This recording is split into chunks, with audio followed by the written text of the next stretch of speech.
ആ സുഹൃത്തുക്കളെ, നമ്മൾ നിൽക്കുന്നത് ഇന്ന് പുതുവൈപ്പ് ബീച്ചിലാണ്. വൈപ്പിങ്കരയുടെ സൗന്ദര്യം മുഴുവനും കാണാൻ പുതുവൈപ്പ് ബീച്ചിലേക്ക് വന്നു കഴിഞ്ഞാൽ ഇന്ന് രാവും പകലും ഒക്കെ ഇല്ലാണ്ട് ആൾക്കാർ ഇവിടെ കടകളൊക്കെ കണ്ടാകുന്നുണ്ട്. ഇത് കണ്ട JCB വന്നി, കടകൾ വന്നി. തമിഴ്നാട്ടിൽ നിന്നുള്ള വണ്ടികളായിരിക്കും എപ്പോഴും ഇവിടെ കിടക്കുന്നത്. കണ്ട തമിഴന്മാരാണ്. ഈ പുതുവൈപ്പ് ബീച്ചിൻ്റെ പ്രത്യേകത എന്ന് പറഞ്ഞു കഴിഞ്ഞാൽ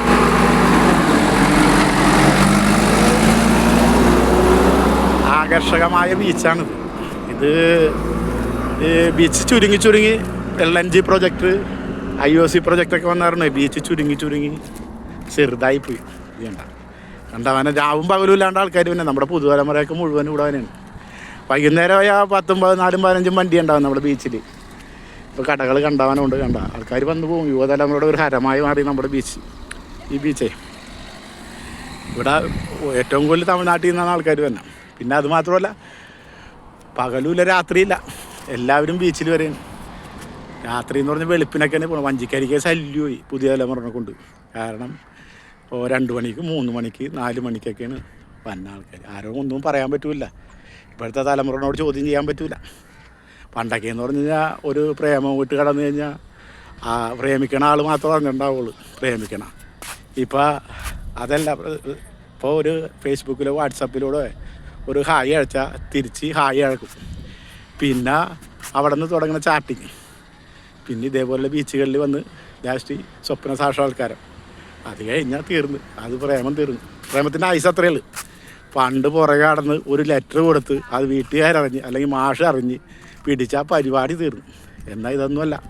ഇപ്പോഴത്തെ തലമുറ ഫാസ്റ്റാണ് എല്ലാ കാര്യത്തിലും. അതേപോലെ തന്നെ ഈ തലമുറ മാത്രമല്ല ഫാസ്റ്റ്. നമ്മുടെ 40 തുടങ്ങി 60, 70, 80 വയസ്സുള്ളവരെല്ലാം എല്ലാവരും ഓൺലൈൻ ചാറ്റിങ്, ഓൺലൈനിലൂടെ ബലസേനും. അപ്പോൾ തലമുറ മാറുമ്പോൾ നമ്മയും മാറണം.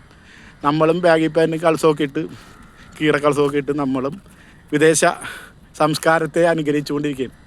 അപ്പോൾ എല്ലാവരും ബീച്ചിലൊക്കെ വന്ന നല്ലതാണ്. ബീച്ചിലിറങ്ങുമ്പോൾ സൂക്ഷിക്കണം. ഇവിടെ അപകടം പതിയിരിക്കുന്നുണ്ട്.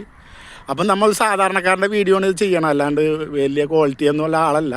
ഒരു ഓട്ടോറിക്ഷക്കാരനാണ് ഈ വീഡിയോ ഒക്കെ ചെയ്യുന്നത്. അപ്പോൾ അതിൻ്റെ ക്വാളിറ്റി ഉണ്ടാവുള്ളൂ. ഇത് പരമാവധി ഷെയർ ചെയ്യണം. നമ്മുടെ ബീച്ചിൽ അന്ന് വെച്ചാൽ വളപ്പ് ബീച്ചിലായാലും ലൈഫ് ഗാർഡൊന്നുമില്ല, സംരക്ഷണം ഒന്നുമില്ല. എല്ലാവരും ഇവിടെ ബീച്ച് കണ്ടു പോവുക. ബീച്ചിൽ ഈ പുതുതലമുറയാണെങ്കിൽ അവരുടെ സാക്ഷാത്കാരത്തിന് വരിക. അതേപോലെ അതിര് കടന്ന സാക്ഷാത്കാരമാകരുത്. മദ്യത്തിനും മയക്കുമരുന്നൊക്കെ ആയിട്ട് ആശ്രയിച്ച് വരുന്ന ആൾക്കാരുണ്ട്. അത് വേറെ തരം, വേറെ യൂത്ത്. അതിൻ്റെ പുറകെ പോരാതിരിക്കാൻ നമ്മുടെ തലമുറ.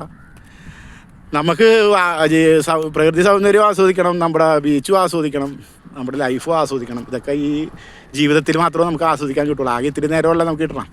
നമുക്ക് പിണങ്ങാനും വഴക്കിടാനൊന്നും നേരമില്ല. നമുക്ക് ആകെ ഇത്തിരി സമയം ദൈവം തന്ന് ആ ദൈവം തന്നെ സൗന്ദര്യം. ഇത് കണ്ട നമ്മുടെ ലൈറ്റ് ഹൗസാണ് കാണാം. സൗന്ദര്യം ഇപ്പം കുറേ കടകളും വന്നിട്ടുണ്ട്. അപ്പോൾ ഈ സൗന്ദര്യം നമ്മൾ ആസ്വദിക്കുക, പരമാവധി പ്രയോജനപ്പെടുത്തുക. ബീച്ചിലിറങ്ങി അപകടങ്ങളിൽ പെടാതിരിക്കുക.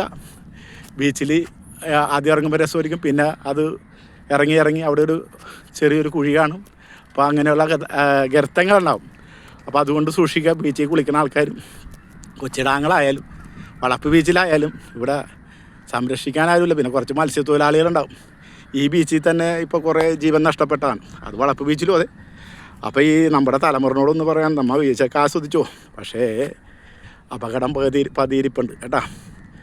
അപ്പോൾ ഇന്നത്തെ വീഡിയോ ഈ ബീച്ചിൻ്റെയാണ്. വൈപ്പിൻകാരുടെ ഓരോ സൗന്ദര്യവും ഓരോ സ്ഥലങ്ങളും ഓരോ റോഡുകളുടെ വിശേഷവും ഓരോ പ്രശ്നങ്ങളുമായി ഞാൻ നിങ്ങളുടെ മുമ്പിൽ വരും. അതിൽ നിങ്ങൾക്ക് വിമർശിക്കാം. കുറേ ആൾക്കാർക്ക് നിങ്ങളുടെ കമൻറ്റ് പറയാം. എല്ലാം ഉൾക്കൊള്ളുന്നൊരു വീഡിയോ ചെയ്യാൻ എനിക്ക് സാധ്യമല്ല. എന്നാലും കുറച്ച് വിമർശനങ്ങൾ ഏറ്റുവാങ്ങും. പരമാവധി ഷെയർ ചെയ്യുക. പുതുവൈപ്പ് ബീച്ചിലേക്ക് സഞ്ചാരികളെ സ്വാഗതം.